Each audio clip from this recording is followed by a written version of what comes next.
Earlier, we featured PNG Ports Corporation's introduction of modern technology to boost operations at its major port facilities of Lae and Port Moresby. Well, unsurprisingly, PNG Customs Service has announced its plans to build container examination facilities at the two major port areas. Hi, I'm Festus Maiganup. Welcome to this edition of Business PNG. The PNG Customs Service Container Examination Facility will be purpose-built, integrated facilities that will house a range of equipment and technology, including container X-ray machines that will enable speedy inspection of selected sea cargo. David Korn, CEO of Port Moresby Chamber of Commerce and Industry, recently spoke with PNG Customs Commissioner Ray Paul, trying to envisage where the project stands at the moment and the main aim behind the examination facility. Commissioner, Paul has been talking to us this morning at the Chamber breakfast on the container examination facility. Tell us a little bit about that, Commissioner. Container examination facility, as you all aware, it's a project supported by the government of Papua New Guinea. The purpose of the project, why we intend for this project by PNG Customs, it's part of our modernization program. In line with our affiliation to WCO, World Customs Organization. It's one of the modernization programs they have in place where we have to have a container examination facility for the fast movement of cargo processing. You know, we cannot, like it is now, we inspect the containers manually, and you can just imagine the time involved in that. And so these are international requirements basically now as the world becomes more secure. Every container going to be examined, or how is that going to work? No, we just imagine if we're going to inspect all the containers. You can just imagine, you know, we'll have a really. Well, how many containers, for example? How many containers come across Port Moresby, for example? Currently, from the report that we had, that was provided to us by PNG Ports. In 2011, there's about 30,000 containers that comes to Port Moresby. And double that amount in Lae? Yes, double the amount in Lae. Wow, and that's basically the amount of containers. So you just imagine for us to check that. It's not feasible. It cannot be done, you see. So what we're going to do is we will go by risk management of these containers, and only the ones that we see that needs to be checked, we will check. So how do you assess that risk? How do you get on that blacklist, so to speak? We have a profiling system in place, targeting. So those that we profile that are high risk, those are the only ones that we will check. Okay. So that means that. So these are people who have done something wrong before, or people that we profile, or the company, the origin, or anything that strikes our interest. In line with the profiling, they'll be definitely targeted. All right, so you identify that container for examination. Yes. What happens then? When we identify for examination, when we have the X-ray, what's going to happen is we'll bring it to our CEF, the container examination. Does the client get advised at that stage? The client may be informed, but there are times that we will not inform them. I see, depending on the nature of what is in there. So if you thought it was something of a criminal nature or something, you would not involve them. I see. Okay. So it varies, but definitely in time we will inform the client if they need to be informed.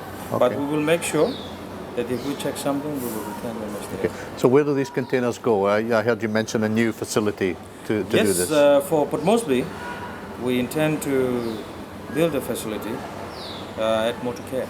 I see. That will be out of town. They'll build it and we'll lease. Well, why Motorcare? I noticed some of the agents this morning looking quite shocked. They thought of the container going to the other side of the harbour. No, why we choose Motorcare? Because we need the land. I see. Yeah, we need about 2 hectares to have this facility installed, because if it's so tight that you have many other people looking in and wanting to see, what is customs doing in there? You know, so to prevent that, we need a whole space where officers can be at ease. So this would be a completely secured area, I assume. It has to be secured. So you're talking about emptying the container, taking the whole container out? If it needs to take the whole container out, we will. But if there is a certain part of the container that we only need to inspect, that is of suspicious, we will just go to that part and that's it. Okay. So how long does the actual examination take, the scanning of the container, how long does that take? The examination alone will take about less than 10 minutes. I see. It. So it would be the officers that sit in the profiling that will go through the assessment, they will pick up if there's something, whether it's organic or non-organic, because you have, discrimination of colors there. And your staff have been trained now to assess what's in the container? Yes. Currently, we have staff who have been trained to use examination, the X-ray images. They know how to read. But we will have further trainings as well for the similar equipment that we intend. You're emptying out. So you're emptying out the whole container and then repacking it again. Who's going to do that? Is it customs staff, or you're going to outsource? Who will do that? There'll be two parts that we will outsource. Firstly, we will have agreements with three different groups. Firstly, the stevedore to move the containers that we've identified. The second group is the transport company. We cannot engage any company that is currently running. We have to have a dedicated one for our purpose, because we'll have to GPS the car. We'll have to coordinate and see where it's going. Anything happens around here and everywhere else for that matter. So, and then the unpack and the repack team. We will have to identify a group who think they can do this job. It's a specialized job.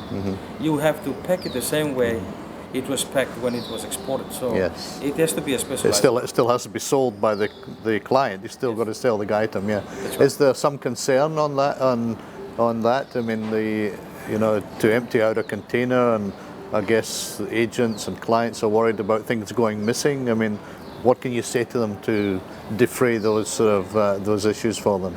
Well, firstly, we will want to have a specialist group that knows how to repack and unpack containers.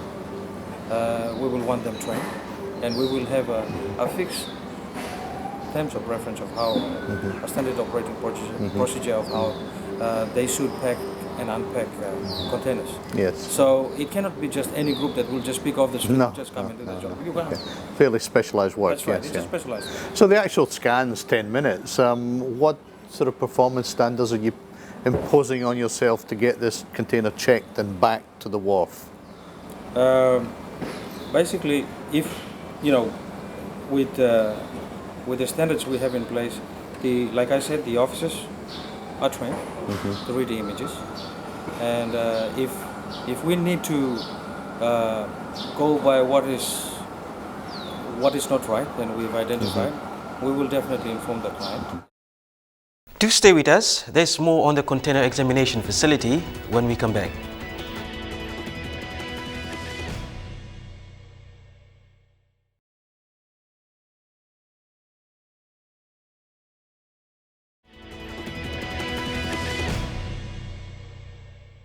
The container examination facilities will assist PNG Customs Service to detect prohibited goods, including illicit drugs, illegal firearms, smuggled tobacco and cigarettes, and other non-compliant goods. The facilities will also contribute towards increasing revenue collection. They will house container X-ray machines capable of inspecting up to 2 sea cargo containers at a single time. The facility in the capital city will be built at Motukere, a few kilometers northwest of the main wharf. Container is identified for examination.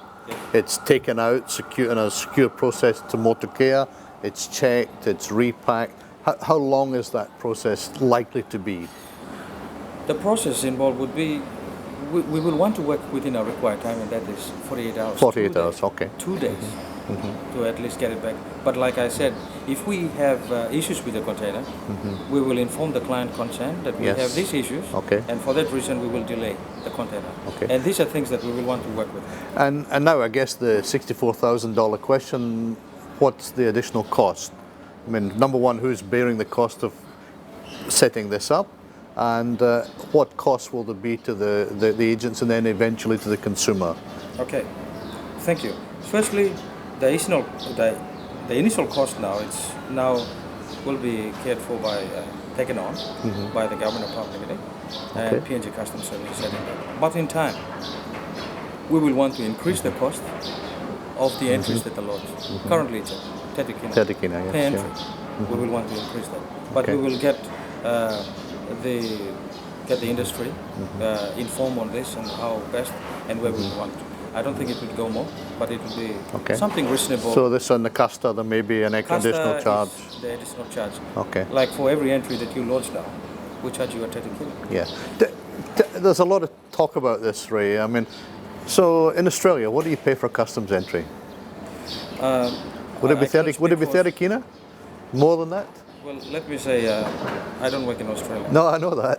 I don't understand the process. Yeah, but you know, surely we need to benchmark these things. Benchmark. Yeah. I think the reasonable price should be somewhere less than 100 kina. Okay. I would think so, within that range. But yes, Yeah. that would be. But I don't think it would be more than that. But like I said, we will do consultation with the industry. Okay, good. Yeah. And tell them what it is. And I don't think we can. Well, let's see how that works. As you know, but once you start talking about additional costs, we'll see what comes out in the wash there. I think from a business point of view, a lot of businesses would say, frankly, look, if it's a change between 30 kina and 100 kina, but I get the delivery times, I get everything working okay, I'm going to cop 100 kina, and I think a lot of customers would probably be willing to do it. The issue is performance, and maybe I can just sort of finish off. You've only been a year in the job in customs, and congratulations for surviving a year. I'm sure you look forward to seeing you in that position. We've heard good things since you've arrived there. How are things in customs? There's a lot of talk about the relationship between customs, NAQUIA, PNG port. I have a lot of information and a lot of complaints, quite frankly, coming across my table every day about delays and movement of cargo off the wharf. We don't get good news there. What's your take on that from within customs? Thank you. You see, it's not an easy world for us at this moment. We still understaffed. Okay. We have not moved into our new office yet. And just imagine the number of flights that are cleared on a daily basis. You handle that as well? We handle that as well. And the offices at the airport, they are below the required ceiling of how much should work there, as well as at the port level, at the post office. And even dealing with queries on a daily basis, man, it's a nightmare. Exemption coming in and things like that. You know, everybody's trying to do about, one person is doing about 6-7 people's job at one time. But let me say, you know, from the response I got this morning from certain brokers, they said they're very impressed with. Yeah, I can agree with that. I certainly can say the complaint flow has slowed down. Thank you. So I mean that's good, and the agents are the first to tell us. What's government doing then? I mean, are you approaching government to get up to full ceiling to get the proper amount of staff? I mean, and these are not staff you can just pick off the street. They have to be trained. What is government doing? Because there's a role there, surely, for government to assist you. Let me say this: government is very supportive. I am thankful to my minister as well for assisting us. Firstly, to prevent the drain from your organisation. From our organisation. They've given us, the government has given us money for the institutional housing which we have bought. That's a bonus for us. Yes. They have provided support on the area of training as well. They've given us money, and I'm really thankful that, you know, for the first time, and let me put it on record, people eventually in the government level have seen the importance of people that collect money. Well, I was just about to say that. You're the major revenue collector, so they should do, yes. Yeah. They've now put it down to actual, living, walking the talk, let me say. And I'm very thankful, and I'm sure as well for 2013 recurrent budget, they will give us good money as well. And you can just imagine, you know, the work that our officers are doing now. Oh, they're doing a lot of work. Yeah. And I take my hat to all the officers, my fellow officers, customs officers. They're doing a good job. Okay. But it's that recognition that is coming up that I'm thankful, and I thank the predecessor for setting the pace for that, and we're just continuing on that. Keep the pace going. Well, it's good that government is. I mean, I guess you have to spend money to make money, and you need an organisation fully staffed, fully equipped, fully organised to run these things. We'll see what budget brings for you. Obviously, budget next week, and I guess we're all hopeful that you'll get the resources that you need. Thank you. Thank you. That's been Commissioner Ray Paul, the Commissioner of Customs, speaking with us today on Business PNG, talking about the container examination facility and a few of the issues within Customs PNG. After the break, David talks to Catherine Ellis, Director, Youth Affairs Division of the Commonwealth Secretariat, about the 8th Commonwealth Youth Ministers meeting in April next year.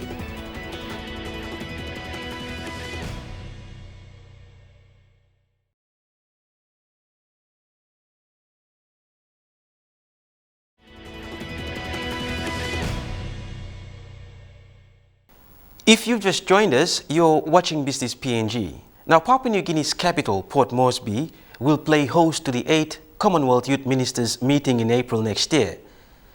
The event will be chaired by the Minister for Youth, Religion and Community Development, Lujaya Tony. Representatives from all 53 active member countries of the Commonwealth will be present. Another opportunity for our business community. Welcome back to Business PNG. With me in the studio, Catherine Ellis, the Director of Youth Affairs with the Commonwealth Secretariat in London. All the way from London to hot, steamy Port Moresby. Catherine, welcome. Thank you very much. Are you finding it a little bit hot? It is a little bit steamy, yes. Particularly it's going Okay. into winter now in the UK, All right. so- Exciting year in London, obviously, with Diamond Jubilee and with the Olympics.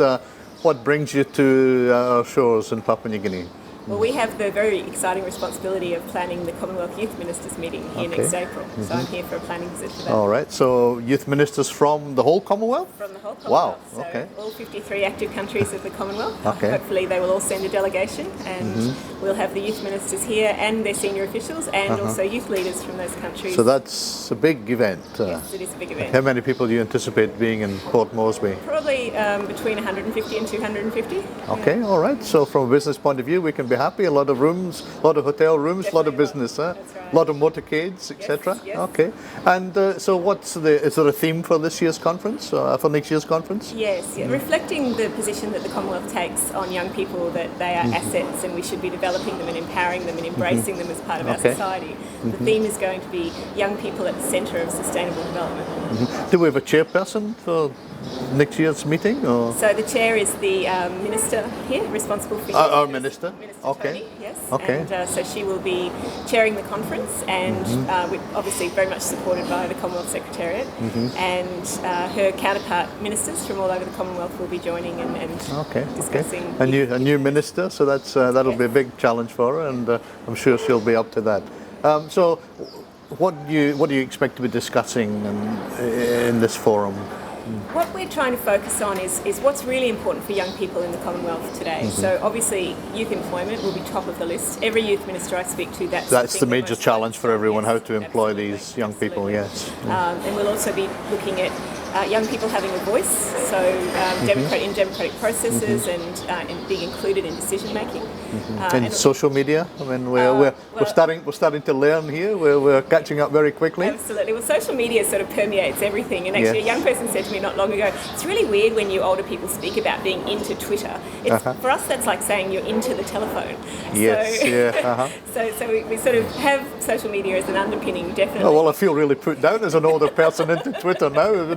Okay, I'm going to shut my account down now. So, I quite enjoy my Twitter. Absolutely, you can enjoy it. Yes. Yeah. What we're also doing is using Google Moderator. We've got a website set up where young people across the Commonwealth can actually come online and give their thoughts on what the agenda for the meeting should be. I and see. What the youth Okay, ministers okay. should be speaking about. And that's something you can give me. I can advertise to our youth. Absolutely, So yes, okay, yeah. so people can contribute and make sure what gets discussed is what they want to hear. Exactly. Okay, well that's youth empowerment, if anything. right. Okay, Papua New Guinea has a huge demographic, a youth demographic. I mean, our pyramid is huge. Yeah. I think over 43% of our population under 18, I think it is.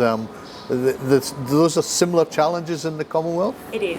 I think the statistics are something like 60% of the population of the Commonwealth is under 30. Wow. So, and the cohort we focus on is 15 to 29-year-olds. I'm glad you mentioned that yeah. because in Papua New Guinea we have a bit of a struggle. What's a young person? Yeah, yeah. I go to a lot of youth meetings and I see people that look older than I am representing youth. And I had to laugh at our golf club. One of our young golfers, the MC said, when you finish shaving, maybe you're no longer a youth. So 15 to 29 is that bracket. right, So yeah. 29 still, for young people, they would still consider that quite old. Yeah, it is. It's really the upper limit in my view, Okay. and it's the official Commonwealth age group. Because what we did is we sort of scanned the Commonwealth and looked at how each country classifies its young people. Yes. And it was everything from a maximum of 25 through to a maximum of 40. And we sort of stopped at 30. Is there a voice from people at 15? I mean, I know in, being a proud Scot, I noticed that they're now going to allow 16 and 17-year-olds to vote in the referendum on devolution. Is there a voice for 15? Are they vocal, 15? They can be. And this is the really interesting thing about working with young people, and what we try to really showcase at any event that we're doing with young people and young leaders is that if you give them the space and the resources and the support and the belief, they are amazing, and they can produce the most extraordinary efforts that you would be surprised to see from someone of a 50. Will there be a space for those young people in this forum coming up? There will. So on our organising committee, we have a Commonwealth Secretariat organising committee and a PNG government task force. We're working together. And we have young people on those committees, PNG young people working with us. So, do we have one already? Yes. We have some organisation here in PNG? So we're actually got individual young leaders who we're working with, who are on our teams, but we're also engaging with organisations that work with young people. So for example, we had a group together yesterday, and one of the representatives there was the executive director of The Voice, which is a student group at university. So we're hoping also that we'll bring some of those young people in as liaison officers to look after the ministers when they're in Port Moresby. But most importantly, every country sends youth delegates to the conference, and they have their own youth forum for 2 days before the ministerial meeting starts. And then they attend the ministerial meeting as delegates from their country. So our young people will be able to interact with all these delegates coming from around the world. They will, that's right. Wow. Yes, okay. yes. And we're actually running a training of PNG young leaders in February to develop them and prepare them, and a selection of those young people will be the leaders who represent PNG at the conference. All right. So our young people need to be engaged now and listening to find these opportunities to get involved in this. Don't go away, there's more on the other side of the break.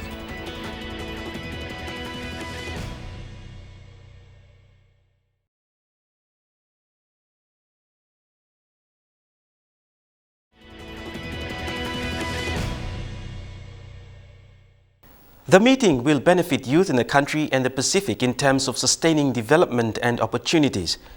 One area of concern common in all Commonwealth nations is employment opportunities. So you travel around the Commonwealth. What's the concerns of these young people? Is it just a job, or they got a lot more concerns? What's the trend that you're finding? For a start, when we talk about young people wanting jobs, what they want are good jobs. Yes. So it's a very important distinction I think we need to make, and particularly with the Millennium Development Goals, meaning that so many more young people are better educated, they have higher expectations as well, and if you can leverage that education for your country, it's brilliant. But if you can't, it actually exacerbates. It can be a bigger problem. Exactly. Yeah, I did hear you talking about MDGs and what happens after 2015. I guess you've read our figures, and we have to get to 2015 first before we think about going afterwards. There are some of the major concerns. I mean, you say they want a job, but they want a good job. Another thing that's very important to young people is having a voice, and feeling that their opinions and their perceptions and their needs are being considered in the bigger development and picture, and that they themselves have the right to put that voice forward. That there's not, as you say, some 50-year-old speaking on their behalf. So it's very important, and there's a real sense of frustration if they don't get that opportunity. You've been here a week, just over a week.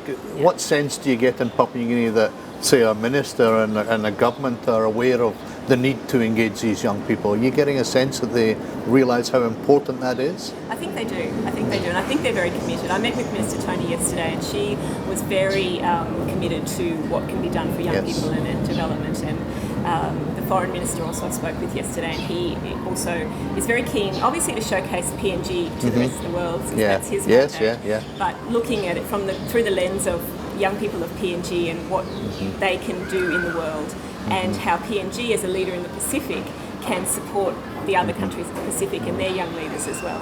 Any specifics from the youth? I mean, you've been talking to some of the youth leaders, specific things to PNG that you haven't heard anywhere else, or is it all a common trend? One of the big concerns for young people here seems to be about the capacity in the education system and the need for more spaces so that young people with potential are able to go further through the education system.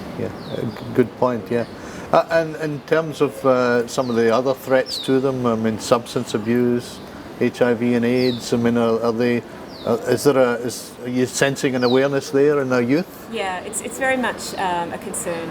Health issues generally, and HIV/AIDS is a big Violence against women. Security, yes. So whether that's domestic violence or whether it's violence on the streets or lack of security on the streets is definitely a concern. And it's been very interesting to me here this week that the sort of focus on making sure that people get out of the office and home before it gets dark and that kind of thing. So that's very interesting. And the girls dressing down before they go on buses, etc. Yeah, major problems. Yeah.